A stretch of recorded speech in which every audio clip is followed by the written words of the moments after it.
नमस्कार दोस्तों। यहाँ बोर्ड पर एक प्रश्न दिया हुआ है और ये प्रश्न हम नहीं दिए हैं।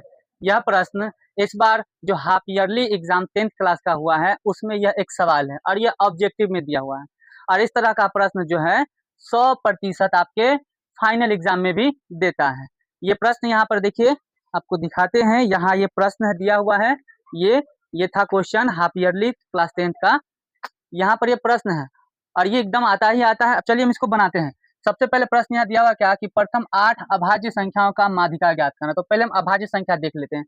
अभाज्य संख्या किसे कहते हैं? तो अभाज्य संख्या जिसके गुणनखंडों की संख्या सिर्फ 2 हो, यानी कि जो एक से और खुद की संख्या से कटे, बाकी किसी और तीसरे से नहीं कटे, उसे हम अभाज्य संख्या कहते हैं। तो यहाँ कह रहा है कि प्रथम 8 अभाज्य संख्या ज्ञात करना है। प्रथम 8 अभाज्य संख्या, देखिए प्रथम 8 अभाज्य संख्या कौन होगा?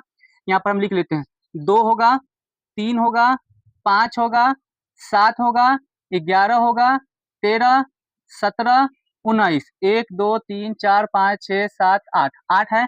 ये हो गया हमारा यहाँ पर अभाज्य संख्या। अब क्या होता है, ध्यान दीजिएगा। यहाँ निकालना है क्या? माध्यिका हमको ज्ञात करना है। इसको बनाने के लिए सबसे पहले क्या होता है, हम इसे आरोही क्रम में सजाते हैं। आरोही क्रम। लेकिन यहाँ पर तो क्या है, हम लिखे वो तो आरोही क्रम में हमें दिया ही हुआ है, तो हम इसे हम लिख लेते। यही हमारा आरोही क्रम में हो गया। इसे हम दो तरीका से बनाएंगे, एक फॉर्मूला पर और एक ट्रिक पर बनाएंगे। तो अगर ऑब्जेक्टिव में प्रश्न है तो हमें क्या करना है, ट्रिक पर बनाना है। बहुत ही आसान होगा। प्रोसेस में बनाएंगे तो लंबा समय चला जाएगा। सबसे पहले हम इसे प्रोसेस में बनाते हैं। आरोही क्रम में हम यहाँ पर सजा लिए। अब इस संख्या को गिनते हैं। 1 2 3 4 5 6 7 8, 8 है। यानी कि यहाँ पर पदों की जो संख्या हो गई वो क्या हो गया? n बराबर कितना हो गया?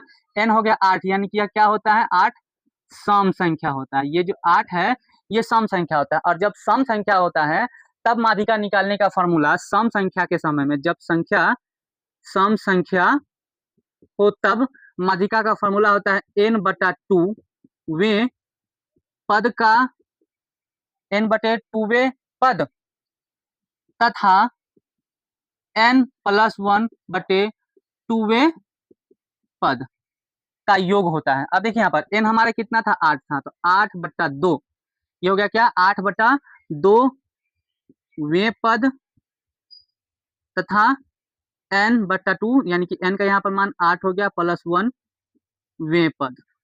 इसको काटेंगे 4, इसे काटेंगे 4, ये हो गया 4, 4वें पद, ये हो गया 4 और 1 5, 5वें पद।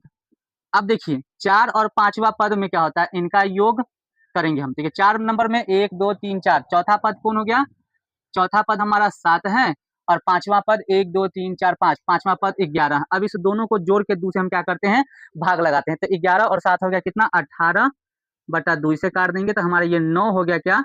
आंसर। ये माध्यिका प्रोसेस में हो गया। लेकिन हमें इसको क्या बनाना है? ट्रिक में बनाना है, जो कि ऑब्जेक्टिव में प्रश्न आता है। देखिए ध्यान से देखिएगा। यहाँ पर हम यहाँ नीचे इसी जगह बना लेते हैं। जब संख्या आपका क्या हो, संख्या जब आपका सम हो तो क्या करेंगे, हम इसके बीच में का संख्या को निकालेंगे। तो बीच का संख्या कौन है? देखिए 1 2 3, ये 3 संख्या इधर, 1 2 3, 3 संख्या इधर ले लेते हैं। तो बच गया कौन? ये 2 संख्या बीच में बच जाता है, बच जाता है। तो इस दोनों को आप क्या कर लीजिए, बस सिंपल सा इस दोनों को जोड़ लीजिए। 11 और 7 हो गया 18, और 18 को दूसरे भाग लगा दीजिए, आ गया 9। यानी कि इसका 9 आंसर आता है। ये ट्रिक पर शॉर्ट करके बनाया जाता है, जो कि ऑब्जेक्टिव में हो। और इसी तरीका से आप क्या करिएगा, ऑब्जेक्टिव प्रश्न को हल करेंगे।